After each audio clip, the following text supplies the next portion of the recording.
প্রথমবার পদ্মা সেতু দিয়ে মাদারীপুর যাওয়ার একটা ছোট এক্সপিরিয়েন্স তোমাদের সাথে শেয়ার করি। আমরা গুলিস্তান থেকে মাদারীপুর ড্যামে বাসে উঠে গিয়েছিলাম সকাল সকাল, কারণ আমরা থাকবো না, আবার ঢাকায় রওনা দিয়ে দিবে, এই জন্য সকাল সকাল রওনা দিয়েছিলাম। আর সেদিন ছিল শুক্রবার, যেতে বেশি সময় লাগেনি, মাত্র 1.5 ঘন্টার মতো সময় লেগেছিল আমাদের যেতে। আর এই সুন্দর ভিউ এনজয় করতে করতে আমরা অবশেষে পদ্মা সেতুতে উঠে গেলাম। আমাদের ফ্যামিলির এটাই প্রথমবার পদ্মা সেতু একটা ভ্রমণ ছিল, তাই আমরা অনেক এক্সাইটেড ছিলাম পদ্মা সেতু দেখার জন্য। যেহেতু ওই পাশে আমাদের তেমন একটা যাওয়া হয় না, তাই পদ্মা সেতু আমাদের ইউজ করা হয় না। আর সেদিন শীতও ছিল না, তারপরও পদ্মা সেতু দেখাই যাচ্ছিল না, এত ঘোলা ছিল। অবশেষে বাস থেকে নেমে গেলাম আর আমরা অটো নিয়ে নিলাম আন্টির বাসায় যাওয়ার জন্য।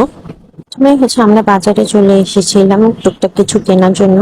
আর এখানে এসে আমি তো পুরো অবাক যে পুরো ঢাকার মতো জমজমাট ছিল, আর মার্কেট গুলো খুবই উন্নত ছিল।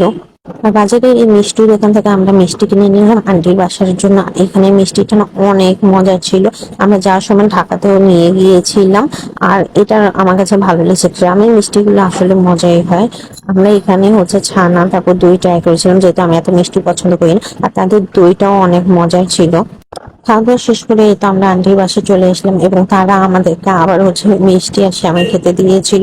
আর সেমাইতে লবণ দিয়েছিল, তাই আমি আর খেতে পারিনি। তারপর খাওয়া দাওয়া শেষ করে যে আন্টির একটা স্কুল আছে, সেটাতে আমরা গেলাম ভিজিট করতে। আন্টি বলছিল যে এই স্কুলে এই ক্লাস হয়, সেটা হয়। তো আমরা ঘুরে ঘুরে স্কুলটা দেখছিলাম, তো ভালোই লাগছিল।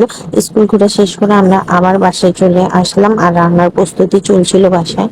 খাওয়া দাওয়া শেষ করে আমরা আবার মামার বাসায় যাচ্ছি। মামা বলেছে 10 মিনিট লাগবে হেঁটে যেতে।